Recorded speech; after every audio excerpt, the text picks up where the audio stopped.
माझं नाव नेहा आहे आणि माझं वय 25 वर्ष आहे.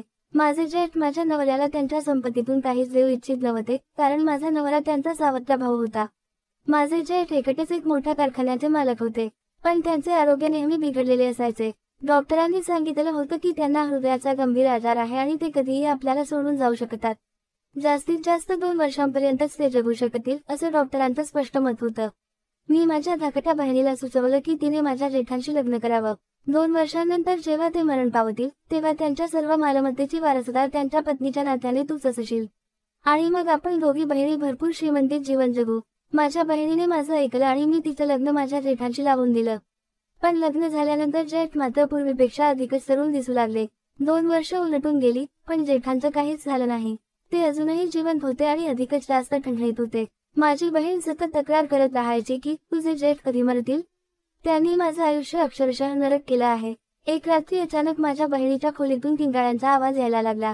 मी घाबरून धावतच जेठांच्या खोलीत गेले आणि जे दृश्य मी पाहिलं ते पाहून माझ्या पायाखालची जमीनच सरकली. कारण माझ्या जेठांनी माझ्या बहिणीचं. मी एका गरीब कुटुंबातून आलेली आहे. आम्ही फक्त 3 बहिणी आहोत. माझी बहीण साक्षी माझ्यापेक्षा 1 वर्षांनी लहान होती. आमच्या दोघी बहिणींमध्ये खूप प्रेम होतं.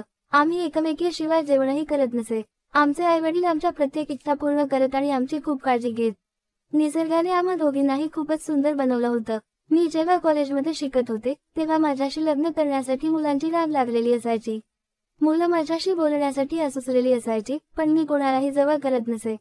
मी कोणाशीही बोलायची नाही, कारण माझं स्वप्न खूप मोठं होतं. मला खूप श्रीमंत मुलाशी लग्न करायचं होतं. माझी स्वप्न खूप उंच होती, पण ती पूर्ण करण्यासाठी चुकीचा मार्ग स्वीकारायचं मी कधीच ठरवलं नव्हतं. मला योग्य मार्गाने माझं यश मिळवायचं होतं. माझ्या आयुष्यातील माझं सर्वात मोठं स्वप्न होतं, एक राजकुमार यावा, त्याने माझ्याशी लग्न करून मला घेऊन जावं आणि माझं संपूर्ण आयुष्य सुख, समाधान आणि आनंदानं भरून टाकावं.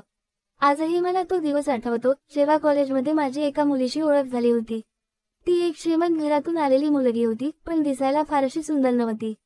ती माझ्या सौंदर्यावर इम्प्रेस झाली होती की माझी मैत्रीण झाली आणि मीही तिच्याशी मैत्री केली. ती सतत माझ्याशी बोलायची, खूप काही शेअर करायची. आता मीही तिच्या घरी वारंवार जाऊ लागले. तिच्या घरी एकदा माझी तिच्या मामाच्या मुलाशी भेट झाली. तो मुलगा खूप श्रीमंत आणि देखणा होता. त्याने मला पाहिलं आणि त्याची नजर माझ्यावरच स्थिरावली. काही वेळाने तो भानावर आला आणि विचारू लागला, तुम्ही कोण आहात? तुम्हाला मी या घरात याआधी कधीच पाहिलं नाही. तेवढ्यात माझ्या मैत्रिणीने त्याला सांगितलं, ही नेहा आहे, माझी खूप चांगली मैत्रीण. तो निघून जाताना मला पाहून पुन्हा म्हणाला, तुमच्याशी भेटून खूप आनंद झाला. त्याच रात्री त्याचा माझ्या मोबाईलवर मेसेज आला. त्याने लिहिलं होतं की मी त्याला आवडली आहे. तो माझ्या सौंदर्यावर मोहित झाला होता आणि मला काय हवं होतं, हाच तर माझा हेतू होता की एखादा श्रीमंत मुलगा माझ्यावर फिदा होऊन माझ्याशी लग्न करेल आणि उरलेलं आयुष्य मी ऐशारामात घालवेन. माझी इच्छा पूर्ण होत होती. माझ्या आनंदाला काही सीमा उरल्या नव्हत्या. मन जणू पंख लावून उडत होते. या आनंदात मी माझ्या मैत्रिणीच्या वागणुकीकडे लक्ष दिलंच नाही. ती दिवसेंदिवस माझ्यापासून लांब जाऊ लागली होती. पूर्वी ती माझी खूप जवळची मैत्रीण होती, पण आता तिने खूप नवे मित्र मैत्रिणी बनवल्या होत्या आणि माझ्याशी बोलणंही कमी केलं होतं. मी याकडे फारसं लक्ष दिलं नाही. एके दिवशी मी कॉलेजच्या कॅन्टीनमध्ये एकटी बसले होते, तेव्हा माझी जुनी मैत्रीण रीना माझ्याजवळ आली. त्यावेळी माझ्यासोबत एक मुलगी बसलेली होती. तेवढ्यात रीना माझ्याजवळ आली आणि म्हणाली, मला तुझ्याशी एकट्या बोलायचं आहे. मी उठून तिच्यासोबत एका बाजूला गेले. त्या दिवशी ती नेहमीपेक्षा खूपच गंभीर वाटत होती. ती म्हणाली, मला माहिती आहे की ही गोष्ट सांगणं माझ्यासाठी सोपं नाही, पण तरीसुद्धा मला तुला हे सांगणं गरजेचं वाटतंय. नेहा, आपली मैत्री खूप खास होती. मी खऱ्या मनानं तुला माझी मैत्रीण मानलं कारण तू मला खूप चांगली आणि वेगळी वाटली होतीस. पण तू जेव्हा माझ्या मामाचा मुलगा कबीरची मैत्री स्वीकारली, तेव्हा मला फार वाईट वाटलं. मी एकदम थक्क होऊन तिच्याकडे पाहिलं, कारण कबीरने तर स्पष्ट सांगितलं होतं की आपल्या मैत्रीबद्दल कुणालाही काहीच समजायला नको. मग रीनाला कसं कळलं? ती हसली आणि म्हणाली, यात आश्चर्य वाटण्यासारखं काही नाही. ज्या दिवशी त्याने तुला पहिल्यांदा मेसेज केला होता, त्या दिवशी त्याने मला चक्क चॅलेंज दिलं होतं की तो तुला नक्की फसवूनच दाखवेल. पण मी त्याच्या बोलण्याकडे लक्षच दिलं नाही. उलट मी त्याला म्हटलं होतं की नेहा अशी मुलगी नाही आहे. पण तू लाजिरवाण केल. तू त्याला इतका चांगला प्रतिसाद दिलास की माझा तुझ्यावर असलेला विश्वास तुटून गेला. कबीर माझा मंगेतर आहे. काही महिन्यात आमचं लग्न होणार आहे. पण त्याचं हे वागणं, त्याची नीच वृत्ती मला अजिबात आवडत नाही. मला वाटलं होतं, नेहा, तू सगळ्यांपेक्षा वेगळी आहेस. पण माझा सगळा अंदाज चुकला. तू सुद्धा इतर सामान्य मुलींसारखीच निघालीस. जिथे एखाद्या मुलाने थोडीशी स्तुती केली की तिथे त्याच्या जाळ्यात अडकणारी. एवढे बोलून रीना तिथून निघून गेली, पण मला विचारांच्या खोल दरीत लोटून गेली. मला असं वाटू लागलं की सगळेजण माझ्यावर हसत आहेत, सगळी दुनिया माझा उपहास करत आहे. मी इतकी मूर्खपणाने वागले का? घरी परतल्यावर मी कबीरला या सगळ्या गोष्टींबद्दल विचारलं. सुरुवातीला त्याने माझं म्हणणं खोटं ठरवायचा प्रयत्न केला, पण शेवटी त्याने सगळं मान्य केलं. त्यानंतर मी त्याला खूप रागाने खरं सुनावलं आणि त्याला कायमचंच ब्लॉक करून टाकलं. त्यानंतर मी कधीही त्याच्याशी बोलले नाही. तो अनुभव माझ्या आयुष्यातला सर्वात घाणेरडा आणि त्रासदायक अनुभव होता. पण त्याच अनुभवातून मी खूप मोठा धडा शिकले. त्यानंतर मी पूर्णपणे माझ्या शिक्षणात लक्ष घालू लागले. मला बाकीच काहीच भान राहिलं नव्हतं. मी खूप मेहनत करून आणि उत्तम गुणांनी पदवी प्राप्त केली. एकदा आमच्या कॉलेजमध्ये एक मोठं फंक्शन आयोजित करण्यात आलं होतं. त्या कार्यक्रमात अनेक श्रीमंत लोक पाहुणे म्हणून आले होते. त्यांच्यात एक व्यक्ती होती, मला पाहताच तो माझ्या प्रेमात पडला होता. त्याने कॉलेजच्या रेकॉर्डवरून माझा पत्ता आणि फोन नंबर शोधून काढला होता. त्या रात्रीच त्यांचा मला कॉल आला होता. जेव्हा त्यांनी मला सांगितलं की ते कोण आहेत, तेव्हा मी काही क्षणांसाठी अगदीच स्तब्ध झाले होते. पण लगेचच मी स्वतःला सावरलं. त्यांनी स्पष्टपणे सांगितलं की त्यांना मी खूप आवडू लागले आहे आणि त्यांनी आपली भावना माझ्यापुढे व्यक्त केली. पण हे सगळं माझ्यासाठी नवीन नव्हतं. मी नुकतीच एक भयानक आणि त्रासदायक अनुभवातून गेले होते. माझं मन अजूनही त्या धक्क्यातून पूर्णपणे बाहेर आलं नव्हतं. त्यामुळे मी त्यांच्या बोलण्याला काहीच उत्तर दिलं नाही आणि फोन बंद करून टाकला. मात्र त्यानंतर रात्रभर ते मला प्रत्येक मिनिटाला कॉल करत राहिले, मेसेज पाठवत राहिले. खरा धक्का मला दुसऱ्या दिवशी बसला, जेव्हा ते थेट प्रस्ताव घेऊन माझ्या घरी आले. माझ्या घरच्यांना तर विश्वासच बसला नाही. इतके मोठे प्रतिष्ठित लोक अचानक घरी आल्यामुळे सगळे गोंधळून गेले. तेव्हा त्यांनी माझ्याशी लग्नाची इच्छा व्यक्त केली आणि औपचारिक कागदपत्रानंतर लग्नाची तारीखही ठरवली गेली. हे सगळं इतकं अचानक घडलं की मला खरंच वाटत नव्हतं की हे सगळं माझ्यासोबत घडत आहे. त्यांच्या घरी माझ्या होणाऱ्या नवऱ्याशिवाय आणि माझ्या जेठांशिवाय कुणीच नव्हतं. माझी जेठानी या जगात नव्हती आणि माझी नणंद भारताबाहेर राहत होती. त्या घरात अजिबात कोणतीही बाई नव्हती. लग्नासाठीची सगळी खरेदी मीच केली होती. मी कधी माझ्या बहिणीसोबत, तर कधी आईसोबत, तर कधी त्यांच्यासोबतही जाऊन खरेदी करत असे. त्यामुळे प्रत्येक गोष्ट मी माझ्या आवडीनुसार मनाप्रमाणे घेतली होती. आणि अखेर माझ्या लग्नाचा दिवसही उजाडला. माझं नशीब इतकं सुंदर असेलच मला स्वप्नातही वाटलं नव्हतं. माझं आयुष्य अगदी स्वप्नासारखं चाललं होतं. मला खरंच विश्वास बसत नव्हता की आयुष्याबद्दल मी जे काही स्वप्न पाहिलं होतं, जे काही मनात होतं, ते सगळं मला मिळालं होतं. आता सगळं काही माझ्याकडे होतं. जेव्हा कधी साक्षी आमच्याकडे यायची, ती माझ्या प्रत्येक गोष्टीकडे बारीक लक्ष देत बसायची आणि हसत हसत म्हणायची, दीदी तू किती नशीबवान आहेस. तिचं हे बोलणं ऐकून मी फक्त हास्य करत उत्तर द्यायचे. माझी इच्छा होती की साक्षीचंही लग्न एखाद्या चांगल्या, समृद्ध घरातल्या आणि समजूतदार माणसाशी व्हावं, जसं माझं झालं. पण साक्षी एकदम वेगळीच होती. तिचं मन अगदी शेजारच्याच एका साध्याशा मुलावर आलं होतं. त्या दोघांचं एकमेकांवर खूप प्रेम होतं. समीर नावाचा तो मुलगा फारसा श्रीमंत नव्हता. मी साक्षीला अनेकदा सांगायचे, समीर तुला काही देऊ शकत नाही, तू तर तुझ्या गरजाही पूर्ण करू शकणार नाही. माझं ऐक, त्याला सोडून दे. मी तुझं लग्न एखाद्या चांगल्या घरात जमवते. पण ती प्रत्येक वेळी नकार देत असे आणि अगदी ठामपणे म्हणायची, दीदी प्रेम आणि मनाचं सुख या जगात सगळ्यात मोठं असतं. अनेकदा असं व्हायचं की माझे जेठ आणि साक्षीच्या आमनात सामना व्हायचा. जेव्हा असं घडायचं तेव्हा ते तिच्याकडे एक खोल नजर टाकायचे आणि मग लगेच नजर वळवून घ्यायचे. साक्षीने हे खूप वेळा पाहिलं होतं आणि एक दिवस तिने मला ते सांगितलं सुद्धा. पण मी ते ऐकून फक्त हसून वेटाळली. माझे जेठ वयाने जरा मोठे असले तरी ते स्वतःच्या तब्येतीची खूप काळजी घेत असत. दररोज जिमला जात, सकाळ संध्याकाळ व्यायाम करत आणि आहाराचं अतिशय काटेकोरपणे पालन करत. त्यामुळे दिसायला ते माझ्या पतींपेक्षा फारसे मोठे वाटत नव्हते. माझ्या लग्नाला आता 3 वर्ष होत आली होती आणि मला एक सुखद बातमी मिळाली होती की मी आई होणार होते. ही बातमी आमच्यासाठी आनंदाचा क्षण होती. आम्ही दोघंही खूपच खुश होतो. एका दिवशी माझ्या पतींनी मला सांगितलं की जेठजींना हृदयाचा त्रास आहे, त्यांच्या हृदयात एक मोठी समस्या आहे. हे ऐकून तर जणू माझ्या पायाखालची जमीनच सरकली. माझे पती आपल्या भावासाठी खूपच व्यथित होते. ते रडत होते. त्यांचं दुःख त्यांच्या डोळ्यांत स्पष्ट दिसत होतं. जेठ माझ्याशीही खूप प्रेमाने आणि आदराने वागायचे. ते नेहमी माझी काळजी घेत. त्यामुळे त्यांच्या आजाराची बातमी ऐकून मलाही खूप मोठा धक्का बसला. पण आता काय होणार हे समजून न घेताच जेठजी स्वतःहून डॉक्टरकडे जाऊ लागले होते आणि मग जेठजींनी स्वतःच सांगितलं की त्यांच्याकडे जगण्यासाठी फक्त 2च वर्ष उरले आहेत. माझ्या नवऱ्याने त्यांना सुचवलं की आपण परदेशात जाऊया आणि तिथे तुमचे चांगले उपचार करूया. पण जेठजींनी त्याच क्षणी हे साफ नाकारलं. त्यांनी ठामपणे सांगितलं की जर माझ्या नशिबात आणखी काही दिवस असतील तर मी बरा राहीनच, नाही तर काही उपयोग नाही. एक दिवस त्यांनी एका वकिलाला घरी बोलावलं आणि आपली वसियत लिहून घेतली. त्या वसियतीमध्ये त्यांनी ठरवलं की त्यांच्या मृत्यूनंतर कारखान्यांची मालमत्ता कोणत्या तरी दुसऱ्याच व्यक्तीच्या नावावर केली जाईल. त्यांनी स्पष्टपणे लिहिलं होतं की अमोल माझा सगा भाऊ नाही, त्यामुळे मला वाटतं की ही सगळी मालमत्ता गरिबांमध्ये वाटावी. अमोलसाठी फक्त हे घर ठेवण्यात येईल.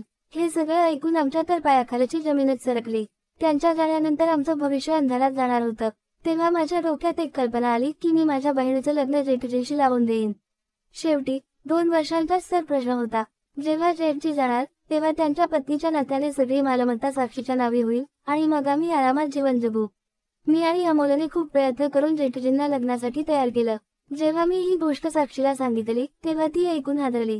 ती लग्नासाठी तयारच नव्हती. ती तर समीरवर खऱ्या मनाने प्रेम करत होती, त्याच्याशीच लग्न करायचं स्वप्न पाहत होती.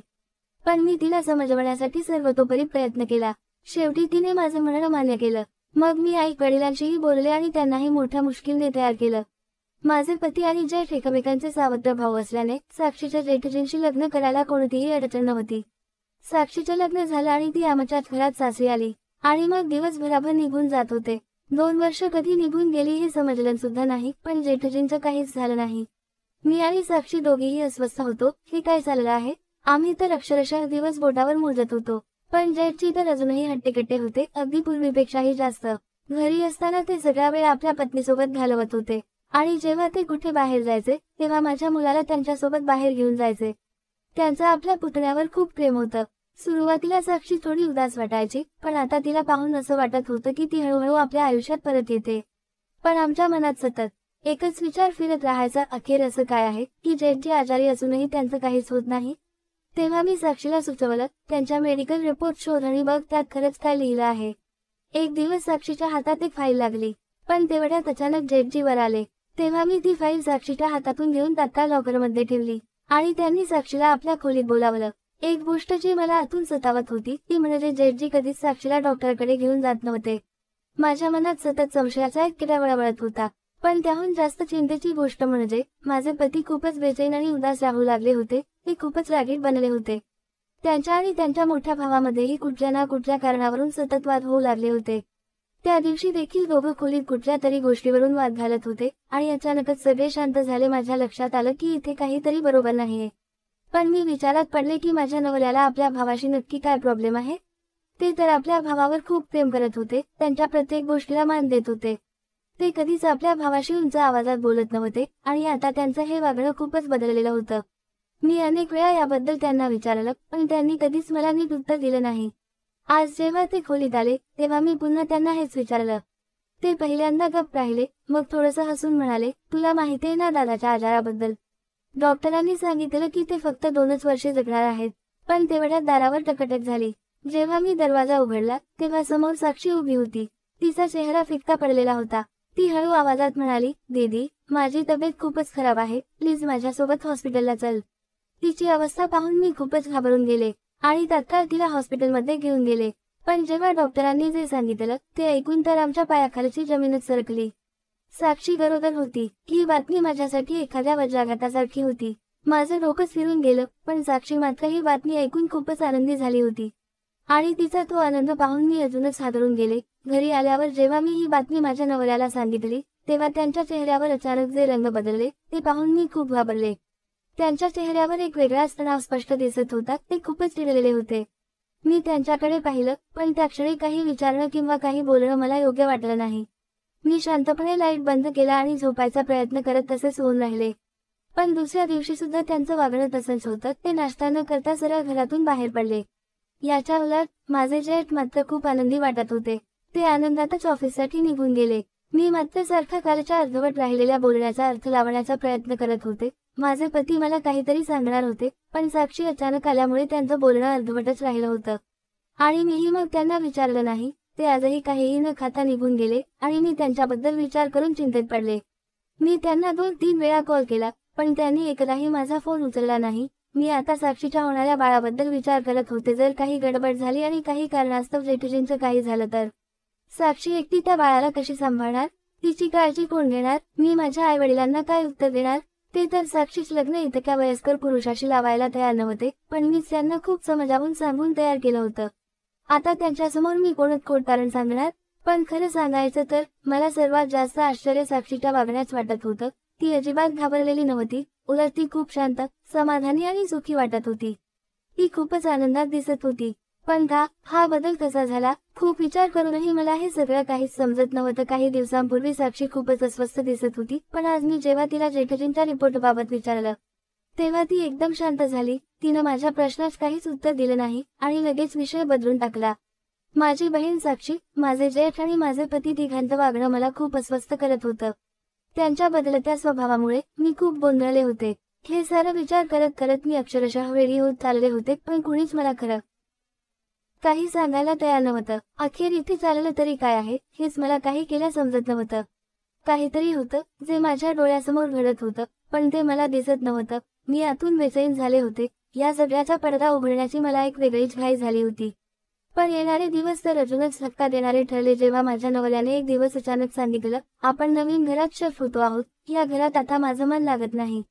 हे ऐकून मला धक्का बसला, पण खरी आश्चर्याची गोष्ट तर तेव्हाच समजली जेव्हा मला कळलं की साक्षी आणि माझे जेठ मात्र इथेच राहणार आहेत. फक्त आम्ही दोघंच या घरातून निघून जात होतो. आम्ही त्यांच्यापासून वेगळं होत होतो, पण का? कोणीही मला या प्रश्नाचं उत्तर देत नव्हतं. माझ्या बहिणीकडे पाहूनही मला खूप आश्चर्य वाटत होतं, जणू तिच्या डोळ्यांवर पट्टीच बांधलेली होती.